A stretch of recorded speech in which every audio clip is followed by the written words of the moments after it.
hard labor. You know, real hard labor. Like they got it. So pimps was looking for the labor, but I'm saying looking for the less labor. Yes. Positions. Less labor and you think how many percent you say? I say it's over 60% of churches that are what? That are ex pimps or they are the pastors. The pastors and are the ex members pimps and the or first they ladies. become pimps like even if they wasn't. They become pimp like. Right. Lord have mercy. Manipulating. Because they got the gift of gab. Because they got their gift of gab. So most churches is operated by former hoes and former pimps and vice versa. Mm-hmm. And if they wasn't before they became into the fellowship, they turned out to be. Because what they call is fellowship, I believe a lot of people left the church because of that reason. When they were in the church, you see the infrastructure of many churches I've even been a part of and involved in. You have a lot of same shit, pimping and hoeing, tricking. What? You got gossip, and you got a lot of women trying to have sex with the pastor, knowing that he's married, with no justification, no morality, and no character behind it. No integrity about themselves. No integrity about themselves, exactly. And they still use the word. So this is making a lot of sense, especially with the new bombshell that was dropped on the beloved Bishop T.D. Jakes. You know, have you ever been swallowed, debacle, and being at parties with celebrities in the entertainment industry and joining in on the fun, not being seen doing any ministering or pastoring, but actually showing that he came across the fence. He wasn't straddling it. He came across and shut the gate. You know, and then everybody wants to say it's okay not to address these issues and talk about it and keep going on in your life, and it doesn't affect you. But when it comes to our black leadership, as we see systematic assault on everyone that has had a long run in being recognized as black leaders, that they are all coming down, and they're not coming down just by a health issue, you know, or something that a family related issue that they need to step back and take time. It's coming on horrendous types of allegations. You know, all of this is alleged. None of us were there or here, you know, when things took place. But what you can do and what is healthy to do is to be a critical thinker and analyze and collect the research, and that's how you can develop a educated opinion on for yourself on someone's character and on how you want to proceed or not proceed with them in their company and their kind. So, wow, it's getting deep out here. So basically, whole Hollywood and the dream of being a part of it, it was broken open. If you still want to be a part of Hollywood and not go at it as an independent and independently, then something is wrong with you. I'm just gonna keep it real. It's too many that have been in the industry that have come out with all the evidence that you need to understand.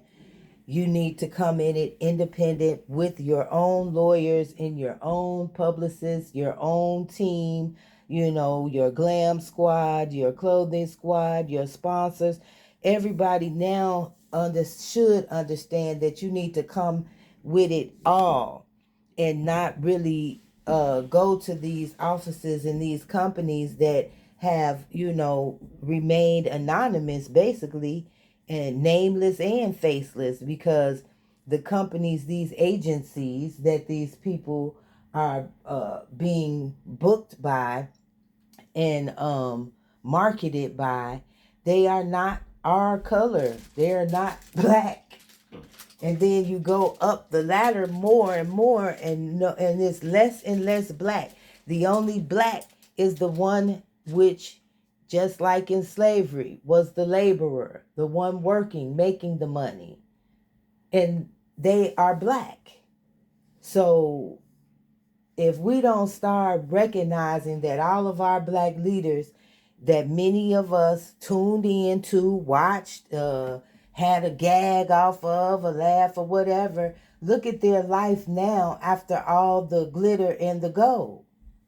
Wendy is being shown in a documentary where she's looking crazy than a motherfucker. Even Steve, what's his name? Steve what? Not the bald headed Steve from Jerry Springer. Oh, Wilkos? Yes, Steve Wilkos. He even came out and said, please, whoever is handling her, they need to be checked or check on Wendy, because that is not something that's helping her to have that documentary with her looking crazy to the bone. I don't know if she's suffering with thyroid issues, because She got the her eyes pop and roll back and look like she just hit a whole kilo and shit. Nah. So I feel it. If Steve Wilkos got something to say in concern of the documentary, and I haven't seen it because I already saw, enough when she was asking for her own money from a bank of Wells Fargo of all banks. I'm like, why would Wells Fargo been not the bank to bank at? So why would Wendy Williams have any of her money tied up into a bank like that of all banks? So all that shit started looking to me, in the first place. So that's why I say, if you looking to get into entertainment and you're not coming in bringing your own team, you might as well get ready to get the same treatment, because a lack of pay, a feeling of inadequacies because you ain't getting certain roles, and you comparing yourself all the time. So how can that alone feel comfortable? So these celebrities that we see complaining about a hard time that they're getting because they're trying to assimilate into a system that don't want them but as laborers, okay? And they're looking at it as, oh, I'm working with this big company, so I'm gonna be getting a big pay, and then that's really, I can take that back to my community that I worked on a Disney movie, I worked on a such and such, I was on their news channel, Good Morning America. But then you got all of these independent podcasters, black owned creators, all over all social network platforms, and ain't none of them getting a call from none of the black celebrities or entertainment to just talk and have an interview with them. Everything is like you seeing Vlad TV. Every big not comedian, but entertainer goes on his show. He pays for the interviews. Hey, guess what? You have to first get start out. He didn't start out getting and paying those interviews. He had to get there to start paying for those interviews before he, start securing them. But my thing is, the businesses that are set up for communications and distribution aren't getting those calls without entertainer getting a check. So if the only time you want to talk is when you get a check, how can that be credible talk? Because you doing this shit for a check. So you liable to say anything to basically. And then what the public is consuming is the drama that everybody got to say. Everybody got drama and being disrespectful. And then people start thinking they can act as if, Krishan acts and have a life. Nah, y'all can't do that shit. Cause y'all ass gonna go to jail and ain't got nobody to bond you out or take care of your children in the proper way. They gonna go to the state, and then a motherfucker gonna have to break their neck to be making court dates to locate and find your children. And that's another thing, dangerous thing. These organizations that's supposed to be housing children in emergency situations have a high number of children missing and not being located and found. And then, okay, so that'll keep us going down the rabbit hole. The rabbit hole gets deeper and deeper and deeper. What are they doing with the children? Where are they going when they are missing? And who's making a report? Currently, as of known, I don't know. I haven't found any information on any updates on the children. Once they say how many been lost, they don't come back and give the report on who was located, they okay, or they going back to court. The juvenile court system is massive. And people, adults and children is moving all around this world, and y'all wondering why we have so much chaos, because everybody is moving around like fucking gypsies and shit through the United States of America. They going to every state across America. They hitting Chicago, New York, Philadelphia, Buffalo, New York, sprouted throughout Texas. Where else? Shit. Everywhere. Because so many cities are reporting to have this problem that most of these people are being planted inside of places that were closed, inside the poor, impoverished communities that happen to house mainly black and brown.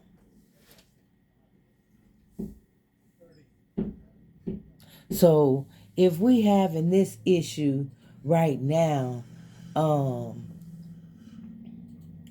that your rights are being violated, and you don't stand a chance to fight against that from happening violently, because they're gonna lock your ass up. Then they ain't got to deal with you being violent, because they strip you of every goddamn thing. You have no weapons other than some homemade shit you make in jail. And they do make some shit, but I'm saying real weapons. You don't have any access to that. So just think about it. If they got most of our would-be warriors and fighters locked away in the jail where they only got some homemade shanks and shit, how, if anything did take place, who left in the neighborhoods, in the communities to take them on? I guess all the stud bras get the instead at the top of the line. They gonna swing first.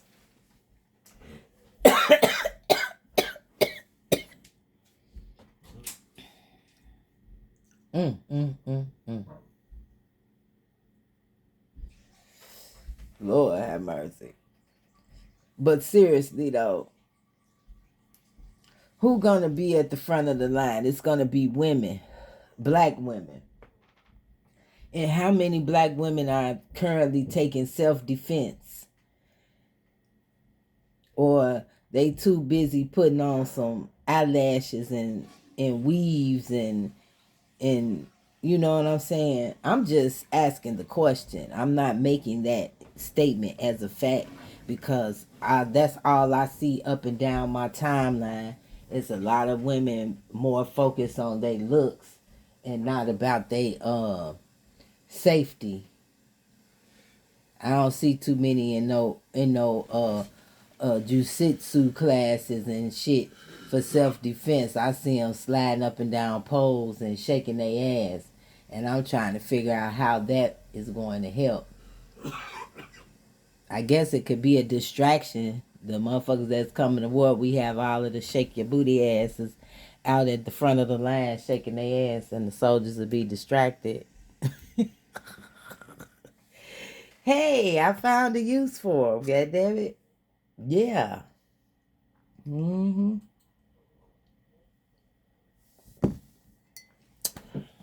So I guess y'all keep on shaking your ass then, because we'll need you in times of war as a distraction. Ooh, Lord have mercy. Seriously. I just be thinking about these type of things. You know, what can we do? We notice a huge exit from the church, from a lot of people, and motherfuckers go into they own worlds and shit. But see, all the grandmamas is the praying grandmamas, and a lot of praying warriors got taken out with that COVID and during that time just from age and different health ailments. But a lot of people across, a lot of us on in the universe, we've lost a few decades of history and knowledge. So it's time for us to pick up what we learned from them and what we've learned from living life and provide a plan and a program for the youth that's coming up, because it's rough out here, you know, and the game has changed. You know, it's down to the numbers. If it's nobody teaching the youth and the next generation how to do it, and also not just teach them, allow them to teach us. Let me say that, because they have even more knowledge to add on to what we have. So it's basically, as you see, a lot of them are doing it at a young age, and I'm not saying all youngins haven't been focused and doing it. They doing it. They doing it while a lot of old heads like myself is still attempting to get it done now. So it's a collaboration.